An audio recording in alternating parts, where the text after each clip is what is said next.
ഇന്ന് ഞാൻ നിങ്ങളെ കാണിച്ചു തരാൻ പോകുന്നത് എങ്ങനെയാണ് നമുക്ക് വിൻഡോസ് 11 അൺസപ്പോർട്ടഡ് PC ഇൻസ്റ്റാൾ ചെയ്യാമെന്നാണ്. അപ്പം ഇതൊക്കെ ഇൻസ്റ്റാൾ ചെയ്യാനുള്ള ലിങ്ക്സൊക്കെ ഞാൻ ഡിസ്ക്രിപ്ഷനിൽ കൊടുത്തിട്ടുണ്ട്. നമുക്ക് ഡിസ്ക്രിപ്ഷനിൽ നോക്കാം. അപ്പം നമുക്ക് എങ്ങനെ ചെയ്യേണ്ടതെന്ന് നോക്കാം. ഞാൻ ഡിസ്ക്രിപ്ഷനിൽ തന്നെ ഫയൽ നിങ്ങളൊന്ന് ഡൗൺലോഡ് ചെയ്തെടുക്കുക. ഡൗൺലോഡ് ചെയ്തെടുത്തിട്ട് നിങ്ങൾ ആ ഫയൽ ഓപ്പൺ ചെയ്യുമ്പോൾ ഈ ഒരു ഇതായിരിക്കും വരുന്നത്. അപ്പോൾ നമ്മൾ വെബ്സൈറ്റ് കൊടുക്കുക. Getting A few things ready എന്ന് കാണാം. നിങ്ങൾ വെയിറ്റ് ചെയ്യണം. നിങ്ങളിപ്പോൾ യൂസ് ചെയ്യുന്ന വിൻഡോസ് 10 ഏത് ഇതാണെന്ന് നോക്കണം. പ്രോ ആണോ ഹോം ആണോ? ഞാൻ പ്രോ ആണ് യൂസ് ചെയ്യുന്നത്. അപ്പോൾ എനിക്ക് വിൻഡോസ് 11 പ്രോ കിട്ടുമെന്നാണ് ഞാൻ വിശ്വസിക്കുന്നത്. നോക്കാം. അപ്പോൾ വിൻഡോസ് 11 സെറ്റപ്പ് ലോഡായിക്കൊണ്ടിരിക്കുകയാണ്. നിങ്ങൾ സപ്പോർട്ടഡ് പി സിയിലും അൺസപ്പോർട്ടഡ് പി സിയിലും പറ്റും കേട്ടോ. ഇത് ഞാൻ സപ്പോർട്ടഡ് പി സിക്ക് വേണ്ടിയാണ് ചെയ്യുന്നത്. അൺസപ്പോർട്ടഡ് പി സിക്ക് വേണ്ടി ചെയ്യാൻ ഞാൻ പറഞ്ഞുതരാം. നിങ്ങൾ വെയിറ്റ് ചെയ്യുക. ഓക്കെ. ഇപ്പം USB ഫ്ലാഷ് ഡ്രൈവിലാണ് ISO ഫയലാണെന്നൊരു ചോദിക്കുന്നുണ്ട്.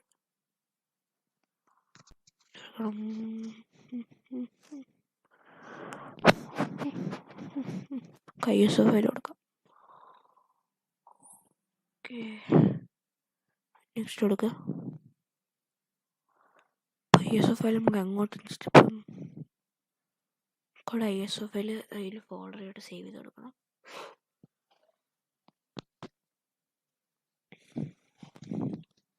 ഡൗൺലോഡിങ് വിൻഡോസ് 11 കാണിക്കുന്നുണ്ട്. ഫുൾ ഇൻസ്റ്റാൾ ആയി കഴിയുന്നവരെ നിങ്ങൾ വെയിറ്റ് ചെയ്യണം. ആ പ്രോസസ്സ് 100% ആയി കഴിയുമ്പം നിങ്ങളുടെ ഫയൽസിൽ ISO ഫയൽ വരും. അപ്പം നമുക്ക് ബാക്കി അപ്പോൾ കാണാം.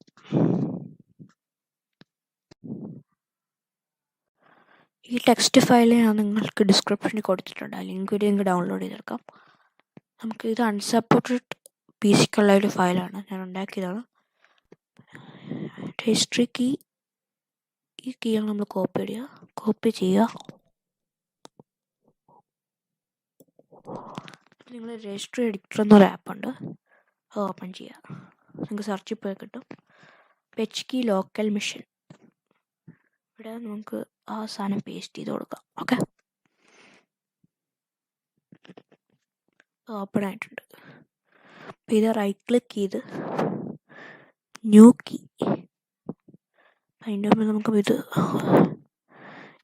അടുത്ത ആ നെയിം കോപ്പി ചെയ്യാം. അത് കോപ്പി ചെയ്ത ശേഷം രജിസ്റ്റർ എഡിറ്ററിലോട്ട് വരിക. അതേ റൈറ്റ് ക്ലിക്ക് ചെയ്തിട്ട് ന്യൂ കീയെ ക്ലിക്ക് ചെയ്തിട്ട് അതിൻ്റെ പേര് നമുക്ക് ഇങ്ങനെ കൊടുക്കാം. അത് റൈറ്റ് ക്ലിക്ക് ചെയ്തിട്ട്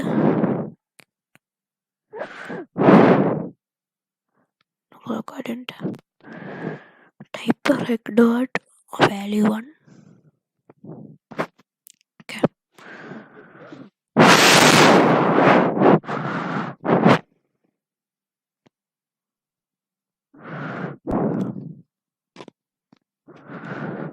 ടെക്സ്റ്റ് ക്രിയേറ്റ് ചെയ്യണം. റൈറ്റ് ക്ലിക്ക് ചെയ്യുക, ന്യൂ കീബോർഡ് ക്ലിക്ക് ചെയ്യുക, ടൈപ്പ് ചെയ്ത് കൊടുക്കുക. എന്നിട്ട് റൈറ്റ് ക്ലിക്ക് ചെയ്തിട്ട് മോഡിഫൈ ക്ലിക്ക് ചെയ്യുക. ഇതിൻ്റെ വാല്യൂ 1 ഇട്ട് കൊടുക്കുക. ഓക്കെ കൊടുക്കുക. ഇത്രയുള്ള കാര്യം. ഇത് ക്ലോസ് ചെയ്താൽ മതി. എന്നിട്ട് നമ്മൾ കാണിക്കുന്ന ISO ഫയൽ നിങ്ങൾക്ക് ഈ ഒരു സംഭവം ഞാൻ നേരത്തെ കാണിച്ചായിരുന്നല്ലോ, ഇത് നിങ്ങൾ ഇൻസ്റ്റാൾ ചെയ്യുമ്പോൾ ഒരു ISO ഫയൽ കിട്ടും. അല്ലെങ്കിൽ നിങ്ങൾക്ക് ഡയറക്റ്റ് ഗൂഗിളിൽ നിന്ന് ISO ഫയൽ കിട്ടും. തൽക്കാലം നിങ്ങൾ ഇങ്ങനെ ചെയ്യാം. നിങ്ങൾക്ക് ISO ഫയൽ കിട്ടിക്കഴിഞ്ഞിട്ട് ഇൻസ്റ്റാൾ കൊടുത്താൽ മതി. പിന്നെ വേറെ ഒരു കൊണ്ടും മേടിക്കേണ്ട, നിങ്ങൾക്ക് വിൻഡോസ് 11 കിട്ടുമായിരിക്കും. ഈ ഫയൽ ഞാൻ ഡിസ്ക്രിപ്ഷനിൽ കൊടുത്തിട്ടുണ്ട് കേട്ടോ. നമ്മുടെ ISO ഫയൽ ഇപ്പോൾ ഇൻസ്റ്റാൾ ആയിട്ടുണ്ടെന്ന് തോന്നുന്നു. ഇൻസ്റ്റാൾ അല്ല, സേവ് ആയിട്ടുണ്ട്. നമ്മുടെ ഫോൾഡറിൽ നോക്കാം. ഇപ്പോൾ നമ്മുടെ ആ വിൻഡോസിൻ്റെ ഫയൽ ഇവിടെ ഉണ്ട്. റൈറ്റ് ക്ലിക്ക് ചെയ്ത് നോക്കാം. അതുകൊണ്ട് ക്ലിക്ക് ചെയ്യാം.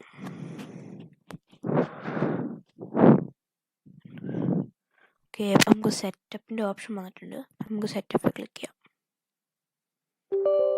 മൈക്രോസോഫ്റ്റ് വിൻഡോസ് അപ്പം നമ്മൾ യെസ് കൊടുക്കുക. ലോഡിങ് ആണ് ഫ്രണ്ട്സ്. വിൻഡോസിൻ്റെ ഒന്നായിട്ട് കാണിച്ചു.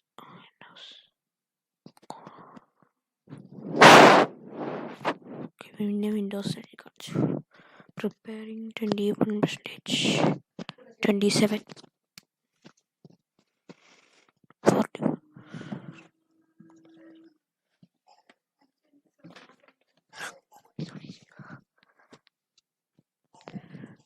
ഇൻസ്റ്റാൾ വിൻഡോസ് 11 കാണിക്കുന്നുണ്ട്. നമുക്ക് നെക്സ്റ്റ് കൊടുക്കാം.